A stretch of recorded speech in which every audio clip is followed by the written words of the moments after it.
Hello, everyone. I'm Dani, and welcome to our podcast. Today, Great.com talks with Barry Cookies, the Community Outreach Director of Halifax Humane Society. If you haven't heard about them yet, they have been helping animals for over 85 years, working now as a no-kill shelter with a live release rate of 95%. This is relevant, people. Pay it attention. And if you're new here to this podcast, remember to press subscribe on YouTube or in the app that you're listening it right now. Hello, Barry, and welcome to Great Talks. Hi, Dani. How are you today? I'm great, and you? I'm doing fine. Thank you for asking. No.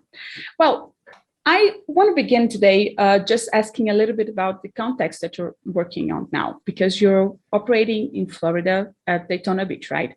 That's correct.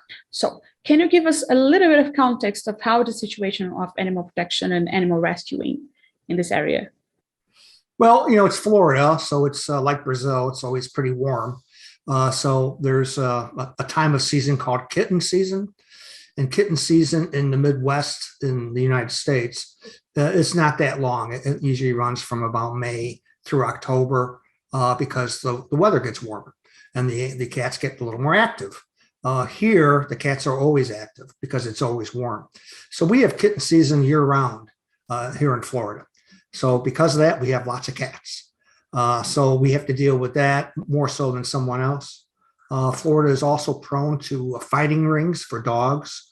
So they have pit bulls that are bred specifically for a fighting ring. And it's illegal. It shouldn't be done. But because of that, there's a lot of pit bulls in our area. So although we have golden retrievers and schnauzers and poodles that do come into the shelter, we also have a lot of pit bulls that come in. They take a little longer to get adopted, but we just keep them. We just had one that was named Petey, and Petey was with us for 1 year and 7 days. So we kept him here until he found his forever home. So we don't euthanize because of capacity or because of issues. The only time we euthanize is if an animal is terminally ill, if an animal has been injured by a car or a predator, or if their behavior is so out of control that they're not safe to place in a home with a child or another animal. I got it. And I'm actually quite glad that you mentioned it already, because as I said, people to pay attention to it. Being a no-kill center, no-kill space means something, but I feel like there is a difference between what I think theoretically what that means and what actually happens in reality. So if you could give us some clarity on that, I would very much appreciate it. Sure. No, again, no kill. We don't like to use that terminology because when we say we're no kill, then there's another shelter who doesn't have the statistics, and then they are considered a kill shelter, which really isn't fair. So no kill, industry standard, you have to have a 90% release rate. So once you get to 90%, you're considered no kill. There's no such thing as a zero kill because you're always going to have animals in distress who have been injured, who are terminally ill, and it would be inhumane to have them just keep them in a cage until they die on their own. So we do the humane thing in that case. But to strive to become, to become no kill it's a challenge for everybody. Much less us. We're an open admission shelter, which means that we don't turn away anyone. So anybody brings us an animal, we don't say, oh, no, we have too many of those, go somewhere else. We take in everything. So to be open admission and no kill, it's almost impossible to do. And we've got a well-tuned machine here that helps us do that with promotions, partners, transports, foster parents, all types of programs to help us achieve. In 2012, just to give you a frame of reference, 2012, we had a 40% live release rate. So what that means is 60% of the animals were euthanized. That's a high kill shelter. 10 years later, we're at 95.95% live release and only 4.5. And those animals, again, it's only because they have injuries or are very ill. So we're very proud of that. And maintained it's very simple and easy for a shelter to only accept poodles. Okay, let's say. Okay, you bring, I'm sorry, we don't take that dog. We don't take German Shepherds. We don't take pit bulls, but we take poodles. Well, you'd say poodles all day long. You can get them adopted in a day. Everybody wants a poodle, but it's the other animals that we cannot get adopted as readily. So we're very proud of the fact we achieved our goal faster than we wanted. It's been that way since 2020, and we don't see it going backwards. Wow, and you should be truly proud about that, because as a pet owner myself, I adopted my dog, and well, it's the greatest thing that has happened, as I mentioned to you before. But I know the reality of having like these shelters with so many animals that have like, or actually that do not have any pedigrees, that are just stray dogs or something like that, that stay for too long and take too long to get adopted. So it's a really huge thing. You should be proud of that. And talking about it, what are the services that the Halifax Humane Society are actually providing right now? Well, we have over 36 different programs. Okay, so over and above our foster program, with a large group of foster parents that take care of litters of kittens that come to us. That people have a terrible habit, and if people are listening out there, don't do this. They pick up litters of kittens that they find at a park or by a gas station. They go, oh, look, there's 8 kittens and there's no mom. I'll take them to Humane Society. Well, mom is out hunting, okay, for food, so she can produce more milk. So because she's not there with her kittens doesn't mean she abandoned them. That's very, very seldom that happens. So people think they're doing the right thing, and they're really not. They're separating a mom from her kittens. Now we have to find a foster that will bottle feed these babies. Kittens have to be bottle fed every 3 hours. So it's not, if you have 8 kittens and you got to feed one every 3 hours, by the time you get done with the last one, you got to start on the first one again. So people just have, that's a misnomer.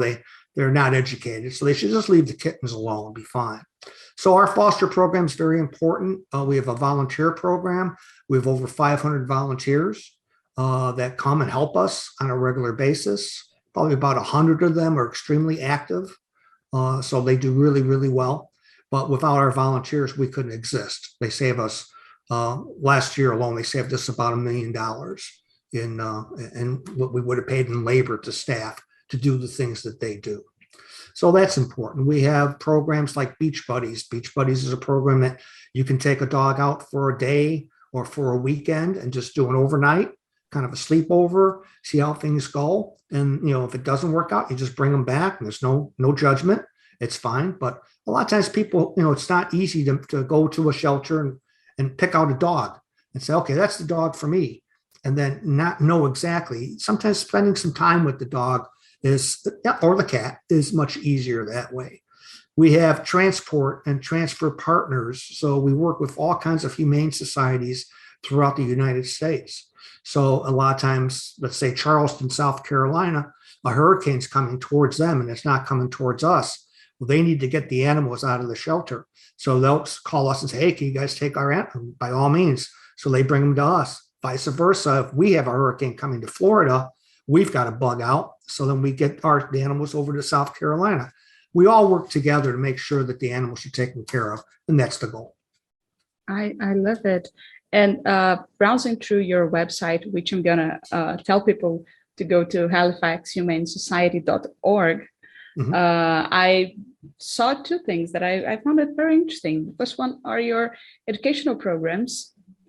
I feel like this is a visionary thing, a visionary way to look at the situation, because it's not just about finding homes, but also teaching the young ones how to take care of animals in perspective. And another one that caught my eye was Dolly's Dream Dog. I love that.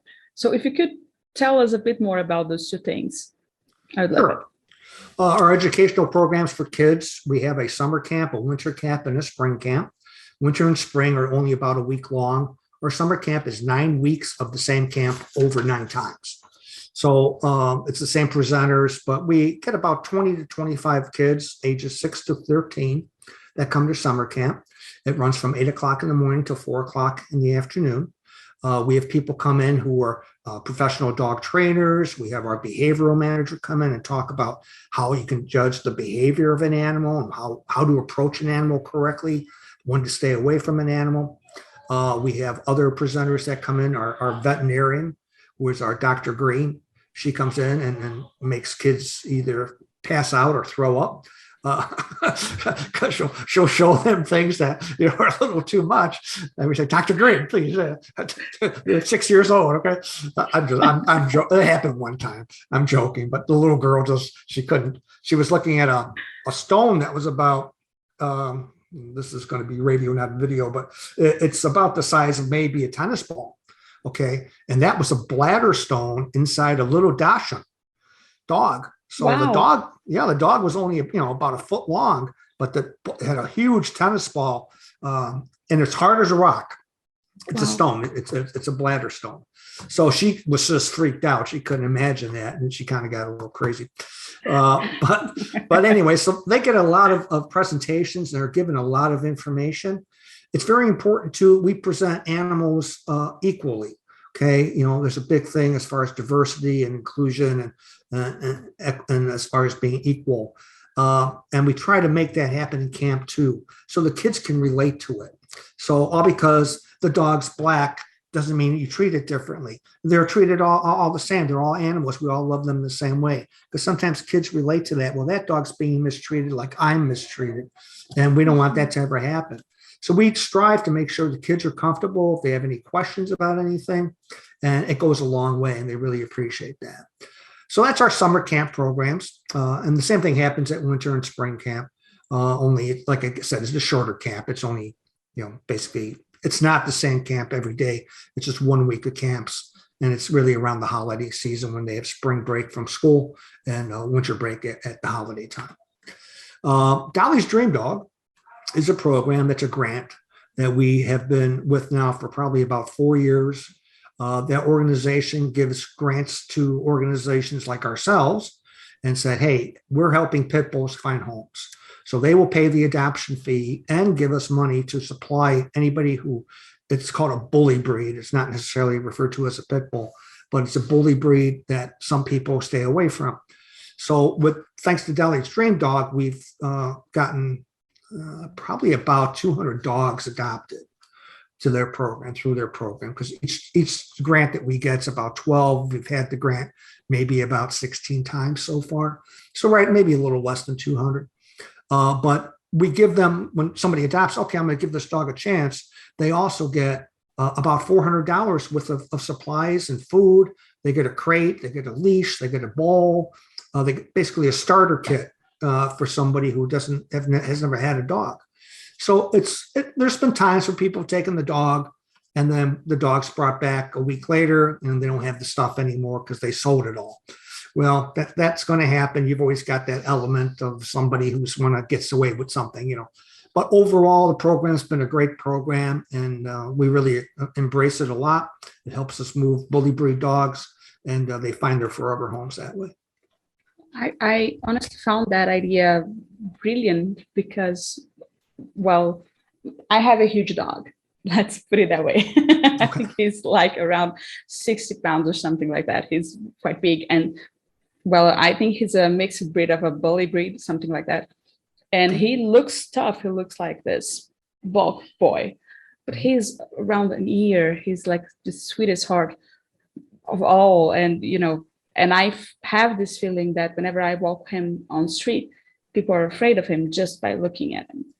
Right. So, yeah, I when I saw that, I was quite touched, because I feel that this is a breed of dog that people usually don't want to adopt because they have such prejudice on it. And when you have not only a program that teaches people or helps people how learn how to deal with that dog, but also incentivizes in even financial ways, sure. It's brilliant. Honestly, I think it helps out so much, and I was personally touched by that. I confess. And what types of kinds of animals do you receive in your center? Oh, we receive quite a large difference of different species as well. We have dogs, we have cats, we have birds, we have guinea pigs, we have rabbits, we have ferrets, we have rats, um, we have iguanas that will be brought in. Bird-wise, we'll have like huge blue macaws, really big birds that people they outlived their owner. They can live to be 100 years old. So then the relatives bring the bird to us to find a new home for it. So, I mean, we have a large array of different things, lots of rabbits, especially around Easter. Hamsters, we don't do like a lot of snakes or if any kind of aquatic like turtles or things. There's another organization called the Marine Science Center that's in the same area, and they take care of aquatic. So we don't get involved with that. Years ago, we used to take care of horses, but then you have to have a certain amount of property per horse, and it got to the point we just couldn't supply that anymore. So we stopped doing that. We get pigs in every once in a while. A regular farm pig will come in, and sometimes pot-bellied pigs will come in as well. So there's a large difference. I mean, we all kinds of animals. The majority are cats and dogs for up for adoption. But there's people who will adopt other animals like rabbits and guinea pigs and hamsters too. Well, you work with a quite wide range on that then. yeah, we do. And following the lead that you mentioned before about not taking the cat litter to your center, what is the best way to help animals in danger in your area? Well, it's to report it to animal control. We have we work with 13 different municipalities of animal control. It's usually a division of each separate police department. So we're under contract with them. So animal control, they don't have their own dog pound, for lack of a better word. They don't have nowhere to take them for their area. So they bring them to us. And that's how we get animals on that intake wise. So animals come to us either from animal control, through somebody finding a stray animal on the street, or someone surrendering. That's how we get our animals. And a lot of times people, going back to the kitten thing, they find the animal on the street and they say, oh, I'll take this in right away. Where in that case, you really should leave that alone. A lot of times there's feral cats. We have a large abundance of feral cats. We have what's called TNR program. It's trap, neuter, return. So we work with animal control. They trap the feral cats. They bring them to us. We sterilize the cats, get them shots, or rabies shots and distemper shots. And then they go back to where animal control found them. Once they're fixed and they cannot basically reproduce, their whole attitude and their behavior changes. They're not crazy anymore. They're not going to the point of screaming at night. It's just it's a lot easier that way. So that's the solution to feral cats. Works out much better that way instead of euthanizing. A lot of people say, "Well, go kill the cats." Well, that doesn't really solve anything. Just more cats will find their way. A colony of feral cats stay together. So the only way you can do, if you sterilize the cats, they can't reproduce anymore. And over time, the colony gets smaller and smaller, and then it's gone. So we've, last year alone, we did 10,000 spay-neuter sterilizations for cats and dogs. So that's a lot. We do that every year pretty much. And if each animal had an offspring of just 4, that's 40,000 more animals that would be out there today. So we eliminated that extra 40,000, and that's a good thing. So there's more than enough animals already. We don't need to have another 40,000. Wow, yeah, those are huge numbers, honestly. Right. Yeah, it is. Yeah. And moving to our final question today, what are the best ways for people to get involved with your cause and help you keep your efforts going on? Well, the best way would be to donate. Okay, so I mean, cash is king, and we love people who donate. We have some very generous donors that help us a lot. We are self-sufficient. We get no money from the government, state, local, city, or federal. We get no money from national organizations like Humane Society of the United States or ASPCA. So we're self-sufficient. We have to raise our own funds to survive. So if you can donate and see it in your heart to say, hey, I'll help those guys down in Florida take care of some doggies and some kittens, We'd love it. Visit our website at halifaxhumanesociety.org. At the very top, there's a button that says donate, and it takes you right there, and you can donate as little as you want or as much as you like. Or if you want to do it on a regular basis, that'd be great. Other ways, if you're in the area of Daytona Beach, volunteer, help us out that way. Sometimes, even if you're not, even if you want to volunteer and help us do administrative things, I'll do posts to your website. I'll help you do some filing as far as electronic. Those are the things you could do long distance. But if you're local, you can help us walk dogs, feed cats, enrichment, and so on. So that's another way to help us. And just visit us and keep, we always say, we don't care where you adopt from as long as you adopt. So please adopt, don't shop. Okay. There's no reason to go to a pet store or breeder. I mean, there's certain pet stores we supply the cats. Okay. Like at PetSmart and some pet supermarkets. So those cats that you see at those stores are our cats, at least in this area. Okay. So, and that's fine. But to go to a breeder that's charging $300-400 for a dog or thousands of dollars for a dog, there's no reason for it. There's lots of dogs here that need homes, and they'll be loving dogs. They'll be good dogs. They'll thank you forever for giving them a home. So by all means, please try to do that instead of, and again, whether it's from us or any other shelter in the world, just go ahead and adopt from a shelter. Yeah, well, I agree 100% with that. Adopt, don't shop. Yeah. And that was a great, great talk. Thank you so much for sharing all of this with us today, Barry. I loved it. Thanks for having me. I appreciate it. Our pleasure. We appreciate the advertisement, the promotion. You know, if we can get people to, again, adopt, don't shop, that'd be great. It's a major accomplishment. Yeah, I completely agree with that. And honestly, our pleasure. We're here for this. This is what motivates us. Okay. And for everyone listening, also, thank you so much for staying here with us. And if you enjoyed this conversation, as I said, remember to like and subscribe in all podcast apps, YouTube, anywhere you're watching it, because we need to get this word around. And the more that actually you remember to subscribe, the algorithms get the message and we get this word around. All right. See you at the next episode. Bye-bye.